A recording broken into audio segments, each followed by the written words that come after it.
From year to year, month to month, week to week, and day to day, people across the world are obsessed with a phenomenon that is professional wrestling. But why?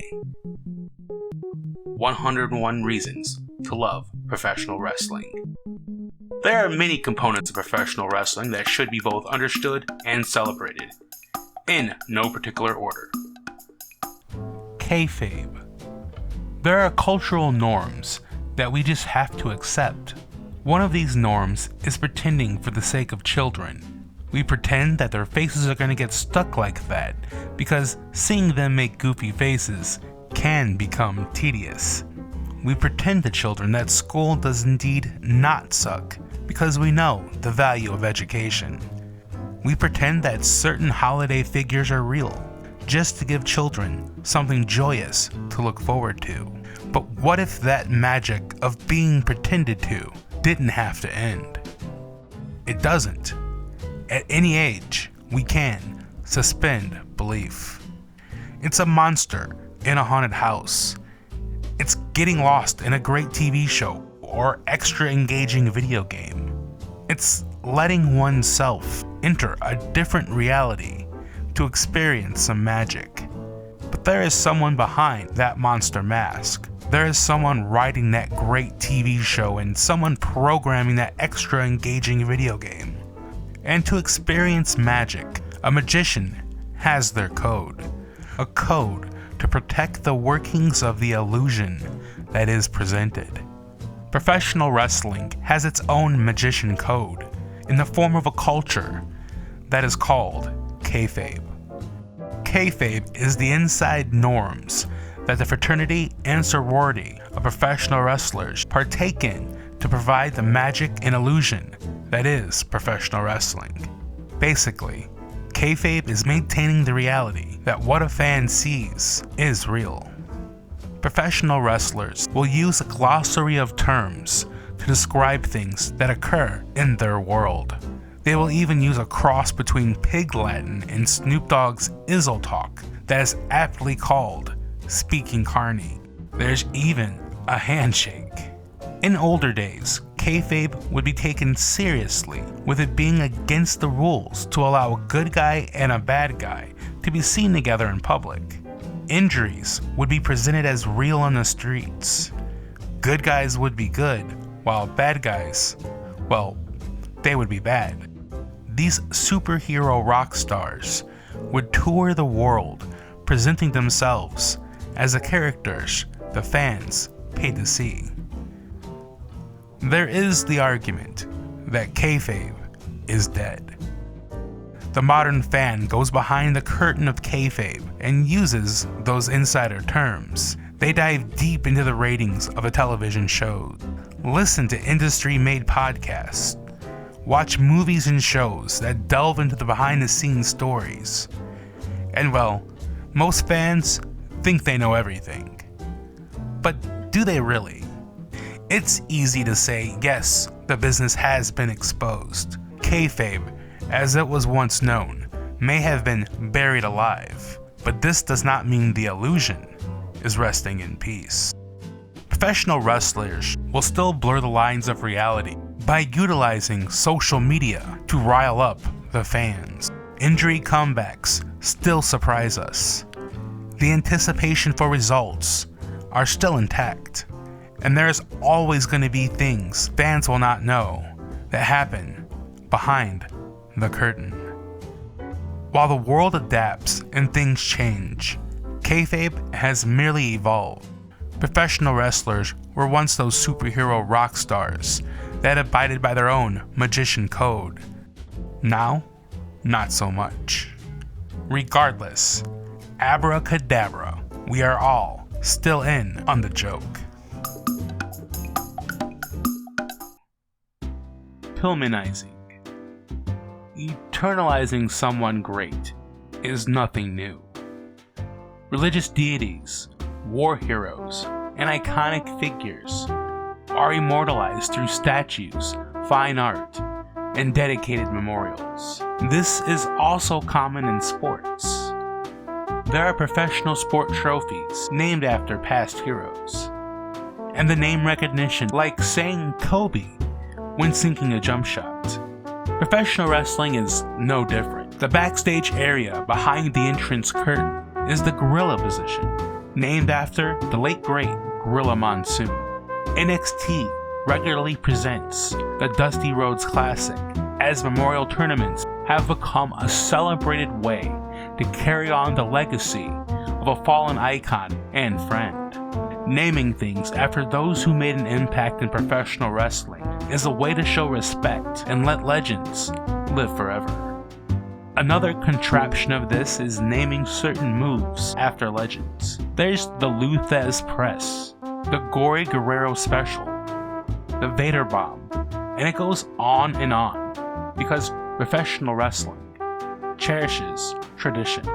There is one move, or in this case, an act of violence, that is an extreme sight, to say the least.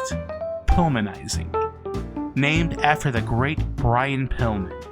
Brian Pillman was a professional football player turned WCW high-flying lightweight trailblazer, turned Hollywood Blonde tag team specialist, turned loose cannon, and member of the Four Horsemen. He would eventually make his way to the WWF, but tragically his life and career would be cut short before he could reach the magnitude that longtime fans knew he could have and would have achieved. Brian Pillman is remembered for his greatness, and that includes great matches, great promos, and great moments. Pillman's name is also etched in the history books for a vicious form of attacking one's enemy. The concept of Pillmanizing is simple. Take a limb, like an arm or a leg, or even one's neck, and wrap a folding chair around it.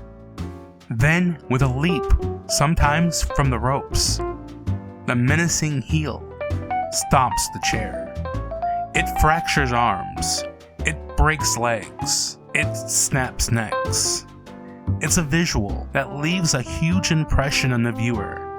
So thankfully, this form of attack is not overplayed. It is typically reserved for heated rivalries and the most personal of personal storylines. What many fans do not consider is that this attack was not by the hands of Brian Pillman. One of the most famous professional wrestlers of all time, Stone Cold Steve Austin, attacked the former Hollywood Blonde partner and now bad guy Hart Foundation member in October of 1996. This was when Austin put Brian Pillman's ankle in a chair and viciously stomped on it. This would lead to Pillman having an injured ankle for a while, and it also helped set up the infamous Canadian Stampede tag match that saw Austin and a team of others take on the Hart Foundation. That's the beauty of professional wrestling. Heroes and standouts aren't always the only ones who hit the home run or win the championship. Some icons get an attack named after them, even if they were on the receiving end of it. Consistent programming. We are creatures of habit. We are children who wake up, go to school, come home, and then go to sleep. This becomes waking up, going to work, coming home, and again, going to sleep. We fall into this routine until we are old and stop going anywhere at all. The comforts in between are what keep us going. Some people take interest in following their favorite sports team. Some get engaged in their favorite television show. Some take a deep nosedive into hobbies. Professional wrestling is all three of those wrapped in one. We cheer on our favorites just like a sports team. We get engaged into the action. We take a deep nosedive into the spectacle. This is all thanks to consistent programming. Since the dawn of television, professional wrestling has found its way to the airwaves. Whether it was weekend matinees or closed-circuit big events, wrestling has always been a popular viewing option. Then Monday nights happened. On Monday nights, you have Raw. On Friday nights, you have SmackDown. Wednesday is AEW and NXT. There are other shows like Impact, Ring of Honor, NWA, or MLW. Over the past few decades, there have been a wide variety of wrestling shows to tune into. It doesn't matter how your week was. You could have had the best week of your life, or the worst. Professional wrestling is always there. It's on television just as it always is and always was. Wrestling fans are creatures of habit, just like everyone else. So of course, we tune in so we can tune out. We get lost in the world of wrestling via the regularly scheduled programming that we've all come to love. There is the rare preemption, but 95% of the time, you're gonna get your preferred dose of wrestling on a weekly basis. Sports have an off season, and television shows will take vacations or stick to specific seasons. Not professional wrestling. It's on all year long. It's the unhealthiest of comfort foods, and it's always there when you need it. Creating new fans. The objective of any business and commercial art form is to expand its exposure. This is establishing a consumer base for a business and creating more memories and engagement for art. Any entity that has a continuously forming history and cemented ritual needs one thing to survive: followers. It does not just happen. We do not just wake up into consciousness with a passion for sports or knowledge of religion. There has to be a catalyst to ignite this within us. We are influenced by others and geography on what sports team we want to win, or how one decides to pray, if at all. Like zombies, we go for the brains around us, not to eat, but to influence. There are many reasons we humans chant, "One of us, one of us," and of course, professional wrestling is one of them. Wrestling fandom has many routes to enter from. There are the odd but not unheard of cases where someone will just casually come across it on their own and become enthralled in the action. But more times than not, fans are created by exposure from a third party. A friend could show you matches that pique your interest. A grandmother or anyone from your family could have had it on, and a superhero-like character could grab your eyes. It's how those halls, arenas, and stadiums fill those seats. It's how advertisers, television stations, and sponsors measure the value that the business of professional wrestling provides. It's how the tradition carries on. Conventions. When we enjoy things, we like enjoying them with like-minded people. Political conventions have been around in America since before the Declaration of Independence was signed. Fans of specific genres of entertainment and art have gathered to share in their passions, going back to the 1930s, when the PhilCon, or the Philadelphia Science Fiction Conference, was established for sci-fi fans to gather, mingle with its creative leaders, and to celebrate their collective interest. Fan conventions would continue to cover science fiction, but other industries and hobbies as well. These events would evolve with the times, to the point that the San Diego Comic-Con would become a pivotal piece of entertainment and fandom. If there has ever been a way to capitalize off fandom, professional wrestling is right there. Going back to the mid-1960s, professional wrestling has showcased its own fan conventions. While the Cauliflower Alley Club was either the first or one of the first, the idea of wrestling fan conventions has taken on a life of its own. A professional wrestling convention gives fans a chance to get autographs and photos with past and present heroes, often for a fee, participate in interviews, take in memorabilia displays, and often take in some matches. The biggest are often attached to a big event. The WWE capitalizes on fans from across the globe coming in for big events like WrestleMania or SummerSlam with their access events. Other smaller companies will piggyback off these shows and have their own events and fan conventions in the same towns at the same time. There is also WrestleCon, StarCast, WrestleCade, and many more that have or continue to hold big conventions with both regional and international appeal. When a die-hard fan eats, sleeps, and breathes professional wrestling, it's not even a question about attending. They will attend. They will stand in long lines and often pay for a brief moment with their heroes.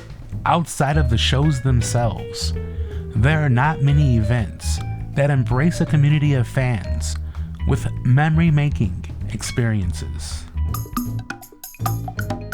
Hollywood interpretations. As soon as the motion pictures of Hollywood began, there has been real-life interpretations. There has been movies about presidents, sports heroes, artists, and historic moments. If it's interesting and provides cinematic value, there is a few thousand miles of film dedicated to that topic.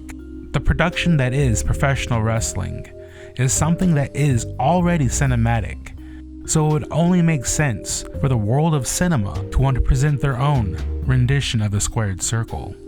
Since the dawn of the motion picture, professional wrestling has had a plethora of Hollywood interpretations. There are many times where a wrestling event is part of the background of a movie or a television show. Movies like the underrated Michael J. Fox classic Life with Mikey featured a scene where the film's characters were at an event featuring Jerry the King Lawler in a mask. The Fonz himself, Henry Winkler, was a professional wrestler in the 1978 film The One and Only. Sitcoms like Boy Meets World, Mama's Family, and Family Matters all saw the characters of their show tangle in a ring with professional wrestlers.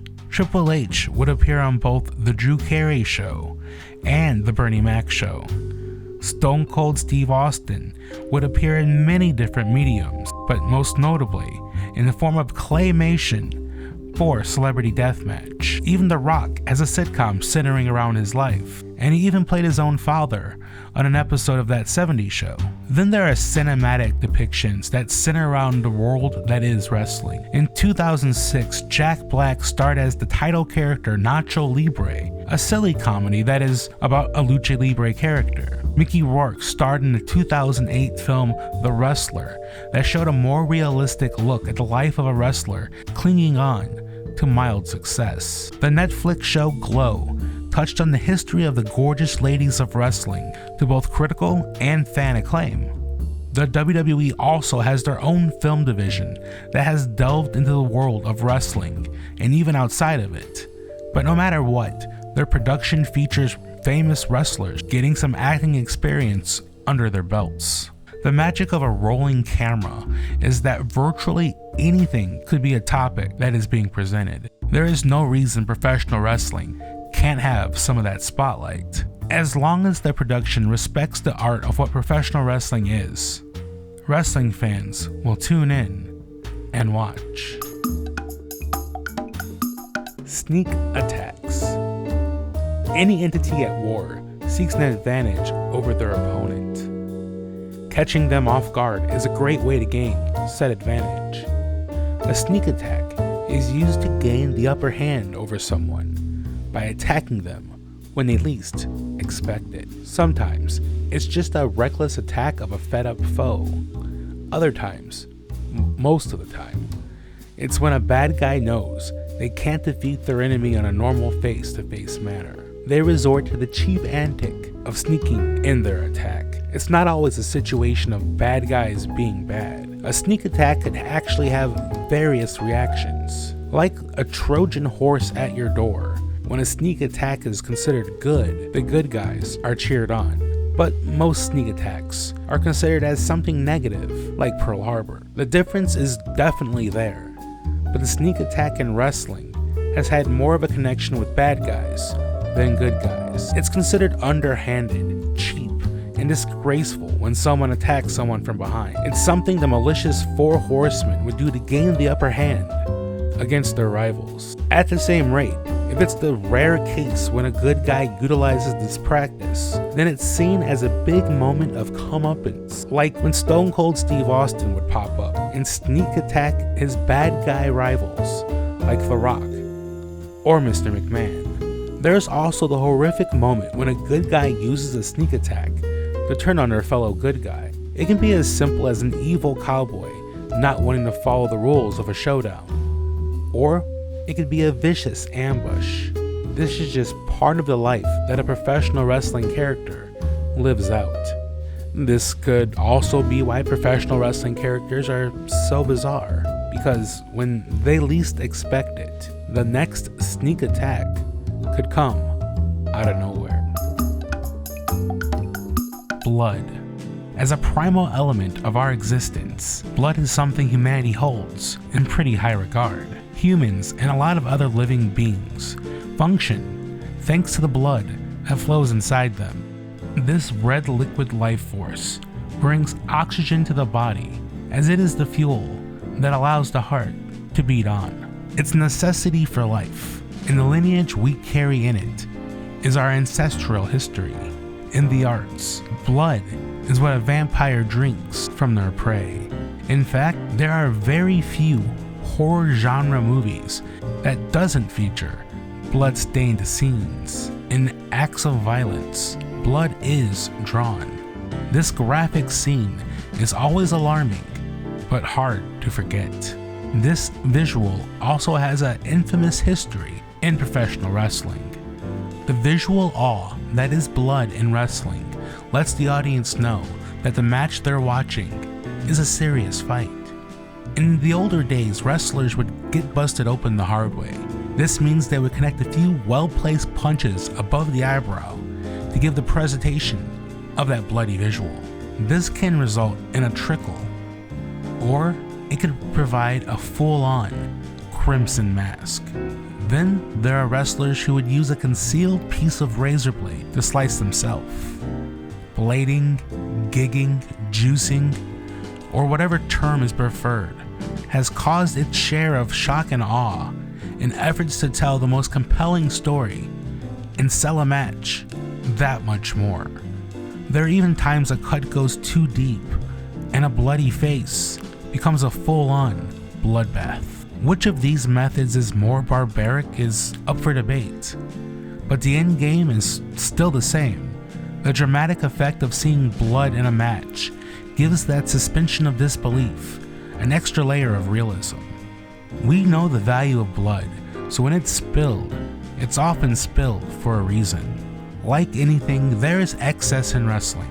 Some shows will have blood every other match, but in most cases, this is reserved for heated rivalries and big moments. And some wrestlers have had a lot more of these big moments, and has the scar tissue to prove it.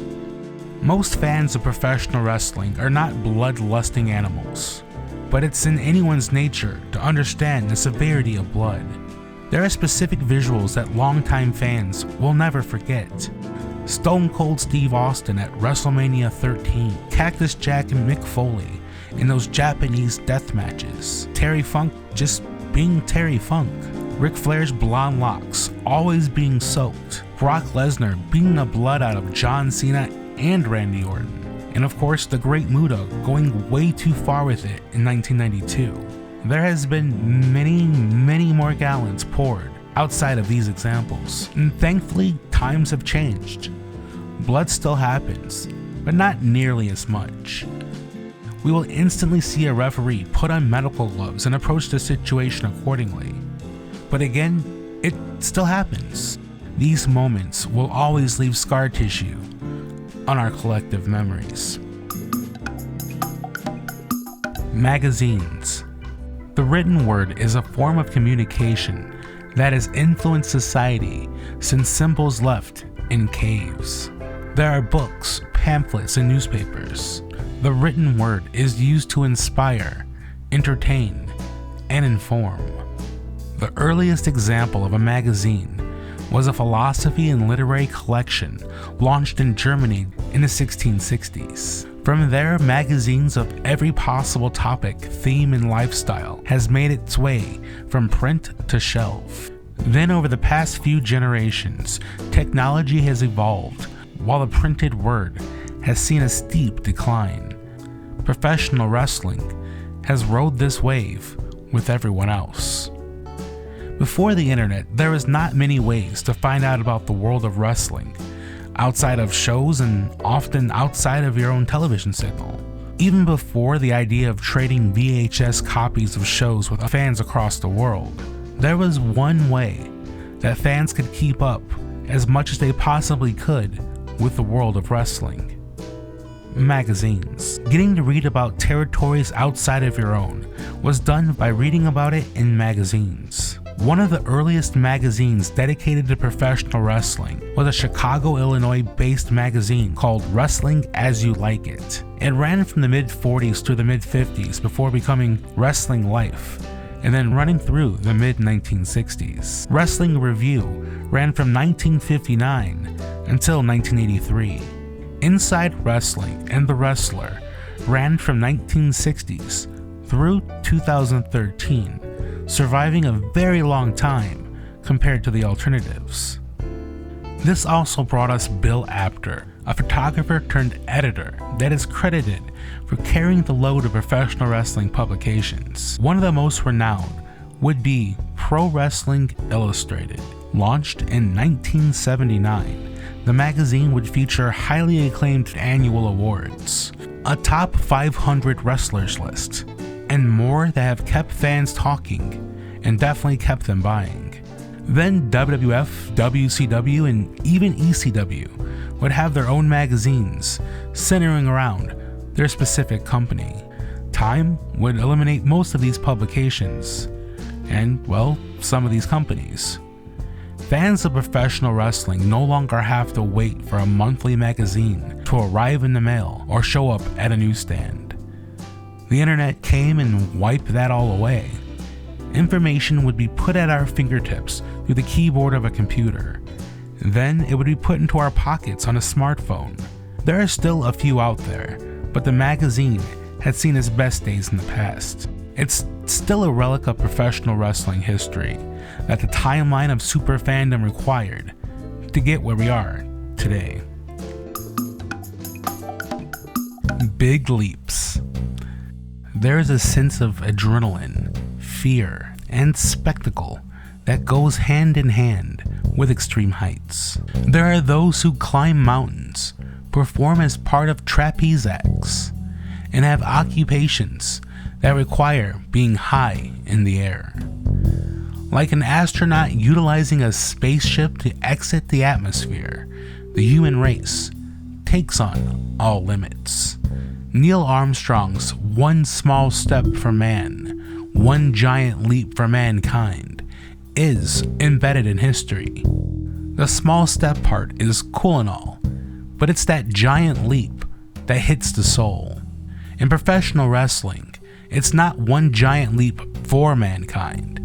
It's one giant leap from mankind. Defying gravity is one of the many feats in professional wrestling that puts a fan on the edge of their seat. Whether it's from the top of a cage or a ladder, from the top of a big set piece, or even from the balcony of the arena or a scaffold, professional wrestlers will take a giant leap in order to use their own bodies as a weapon. Then there's a flip side to this.